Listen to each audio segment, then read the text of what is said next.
Hola a todos, yo les quisiera hablar hoy acerca de cómo dictar clases a distancia. Hoy en día estamos todos muy preocupados con el efecto que generó el coronavirus en nuestras clases. Estamos hablando mucho de dar clases online, pero la realidad es que la mayoría de nosotros, como docentes, ya estábamos dictando clases online. Eso significa, por ejemplo, que en una clase tradicional usábamos algún elemento de lo que es la clase semipresencial. Por ejemplo, podemos utilizar algún recurso online, que sería, por ejemplo, una página web. Ya estábamos dictando clases en forma online. Lo que nos generó ahora es esta posibilidad de dar clases a distancia, donde nosotros no estamos físicamente junto con nuestros alumnos. Geográficamente estamos en lugares distintos. Entonces quisiera hoy compartir con ustedes cómo podemos trabajar de la mejor forma dictando clases a distancia. ¿Cómo empezar a dar clases? Hay un estudio realizado por Ryan y otros del 2000 que dice que existen 4 tipos de roles básicos a desarrollar por el profesorado. O sea, que los docentes tienen que tener 4 funciones específicas. Una función técnica, una función organizativa, una función social y una función académica. De repente tenemos un montón de funciones que tal vez no habíamos desarrollado antes. Más que nada, por ejemplo, en la parte técnica, ¿sí? Obviamente, como docentes siempre fuimos organizativos, siempre tuvimos en cuenta la parte social y obviamente la parte académica siempre ha sido nuestro fuerte como docentes. Entonces vamos a ver lo que dice el autor acerca de cómo tenemos que desarrollar cada una de estas funciones. Dentro de la función técnica dice que nosotros nos tenemos que asegurar que los alumnos entiendan. Ustedes pueden elegir cualquier tipo de, se denomina los Learning Management Systems, ¿no? Un sistema que ustedes van a utilizar como base para su clase. Puede ser Google Classroom, puede ser Moodle, puede ser la herramienta que ustedes deseen, que sea el centro de su aprendizaje. Dentro de ahí, lo que es muy importante es que sus alumnos sepan cómo funciona eso, cómo ustedes lo van a desarrollar después en el aula. Siempre van a tener que dar consejos y apoyos técnicos al principio y después gestionar los grupos de aprendizaje que forme para el trabajo en red. Sus alumnos también pueden trabajar en forma colaborativa aunque estemos en el mundo virtual, ¿sí? Incorporar y modificar nuevos materiales al entorno formativo. Esto genera que el docente esté constantemente capacitándose para poder lograr integrar nuevas herramientas. Pero en este estadio yo les aconsejo que hay que ir despacio, ¿sí? Vamos a entender una de las herramientas, uno de los entornos virtuales que queremos utilizar para luego ir de a poco incorporando más y más material. Dentro de la función académica, bueno, es como siempre lo hemos hecho, ¿no? Hay que dar información, extender esto, clarificar, explicar todos los contenidos presentados. Y aquí hay distintas formas de hacerlo, porque en la parte presencial nosotros siempre lo hacemos de esta forma. Tal vez lo explicamos en clase, ¿sí? Si alguno tiene una duda la podemos responder, pero acá es un excelente momento de utilizar un concepto pedagógico que es la clase invertida, donde ustedes pueden grabarse en un tema específico que quieran enseñar utilizando varias herramientas, por ejemplo, Loom, que es la que yo estoy utilizando para grabar esto, Screencastify es otra herramienta también, donde ustedes se graban un concepto y después sus alumnos lo pueden escuchar todas las veces que sea necesaria.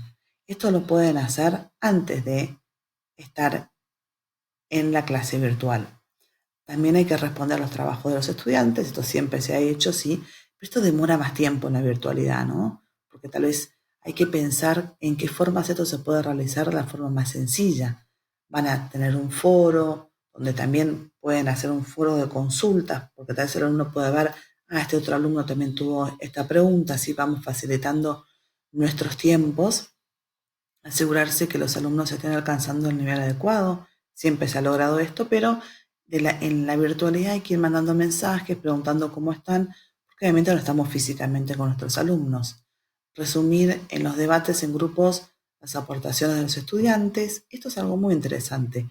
Si ustedes están usando, por ejemplo, chat, foros de discusión, es muy interesante que cada vez después, tal vez del aula, enviar un mensaje resumiendo los conceptos que se han desarrollado en el aula. Tenemos una función organizativa, ¿sí? Establecer el calendario, acá podemos usar Google Calendar, puede ser cualquier calendario que a ustedes les parece que sea el mejor para sus alumnos. Hay que explicar las normas de funcionamiento dentro del entorno. Esto es muy importante. Cada uno tiene que decidir cómo ustedes quieren que sus alumnos trabajen online, ¿sí? Por ejemplo, si yo te voy a dar una hora de clase, ¿sí? No significa que yo como docente tengo que estar una hora de clase virtualmente dándoselo y aparte le doy deberes. Yo puedo haberme grabado, por ejemplo, usando el concepto de la clase invertida, ¿sí? Usar esa hora virtual si yo quiero que el alumno lo vea en el momento, ¿sí? Esto es muy, muy particular, específicamente ahora que estamos trabajando con todo el tema del coronavirus, ¿no? Y después, sí, en los últimos 15 minutos, por ejemplo, de la clase, responder preguntas de los alumnos o hacer que hagan ejercicios con respecto al contenido anterior. Hay que organizar el trabajo, ¿sí? Y si ustedes tienen alguna duda, siempre contactarse con expertos. Y la función social es tan importante cuando estamos trabajando a distancia, ¿sí? Siempre hay que darle la bienvenida a los alumnos, ¿sí? Esto igual se hace también, obviamente, en la parte presencial, pero en la virtualidad esto es lo que realmente se pierde, ¿sí? Incitar a los estudiantes para que amplíen y desarrollen los argumentos presentados por sus compañeros. De vuelta, se puede usar un foro o un chat para realizar esto, integrar y conducir las intervenciones, animar y estimular la participación.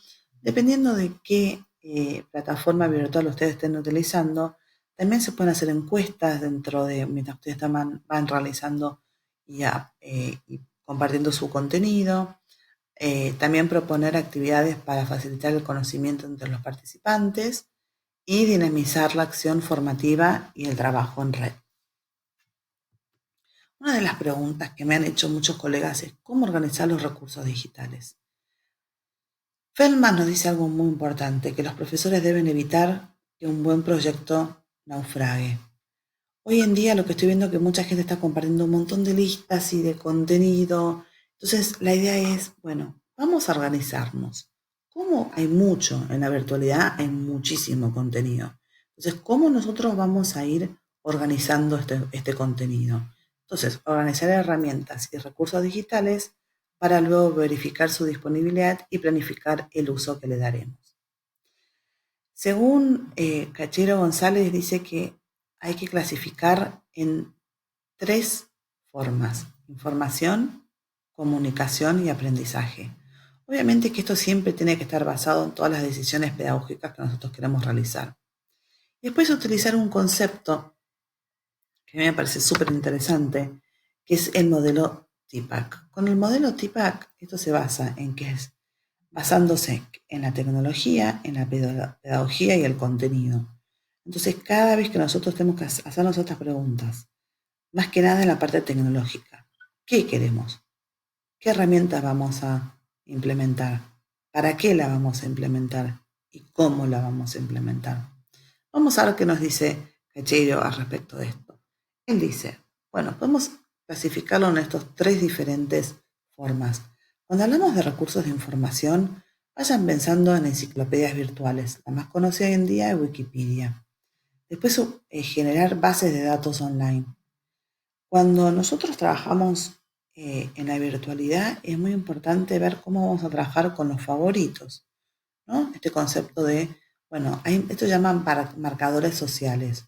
Yo en lo personal uso mucho Digo y la verdad que el resultado es muy bueno porque yo no solamente puedo tener y acceder a mis favoritos desde cualquier dispositivo, sea el celular o sea una computadora, sino que también cuando yo hago clic en favoritos, lo que hace Digo es, me permite resaltar qué parte de la página web me resulta interesante, para después, cuando yo quiera ir de vuelta y ver la información, recuerde cuál era el tema que yo pensaba que era importante. Después, utilizar repositorios de videos como YouTube. Hay un montón diferentes, hay específicos para cada uno de de los contenidos, después espacios web para compartir presentaciones gráficas. SlideShare es uno que realmente les sugiero, donde van a poder ver presentaciones realizadas por otros colegas, y después buscadores visuales. Hay algunos ejemplos, que es ThinkMad, Twine, AutoMapper, ¿sí? Entonces hay un montón que realmente se pueden utilizar, pero vuelvo a repetir, hay demasiada información. Nuestro objetivo como docentes es lograr que esta información, ¿sí?, pase de ser información a ser contenido. Y dentro de ese contenido que nosotros logramos que nuestros alumnos aprendan diferentes competencias al utilizar esta información. Por ejemplo, la organización, ¿sí?, como la colaboración, el trabajo en grupo. Entonces, tenemos que ir evaluando. No hay que llenar los alumnos de información hoy en día. Nuestro gran desafío es, vuelvo a repetir, pasar de la información a lo que es específicamente el contenido y qué competencias nuestros alumnos van a aprender con esa información. Establecer y tener muy en claro que una de las grandes ventajas de la virtualidad es la colaboración. Entonces, generar listas de distribución, ¿sí? Hacer grupos colaborativos. Esto lo pueden hacer directamente también en distintas plataformas. Utilizar herramientas de la web, como si quieren blog, wikis. Hay un montón de otras cosas también que se pueden utilizar. Y obviamente generar esto de tener dentro de la educación a distancia, tener una instancia donde se generan webinars, ¿sí? Ustedes pueden ver a sus alumnos, ustedes pueden grabar todo este contenido. Esto va a depender de cada docente, si ustedes quieren o no grabarlo. Y después, los recursos de aprendizaje.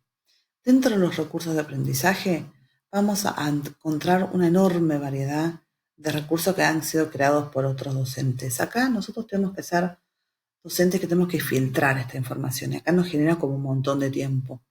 Vuelvo a repetir esto que me parece importante, es que nosotros como docentes no tratemos de naufragar, ¿no?, como habíamos dicho antes. Tratemos de encontrar, vamos despacio, vamos a encontrar algunos recursos que nosotros consideramos que son los fundamentales, los que podemos adaptar utilizando la metodología TIPAC para el aula, pero siempre con un fin pedagógico.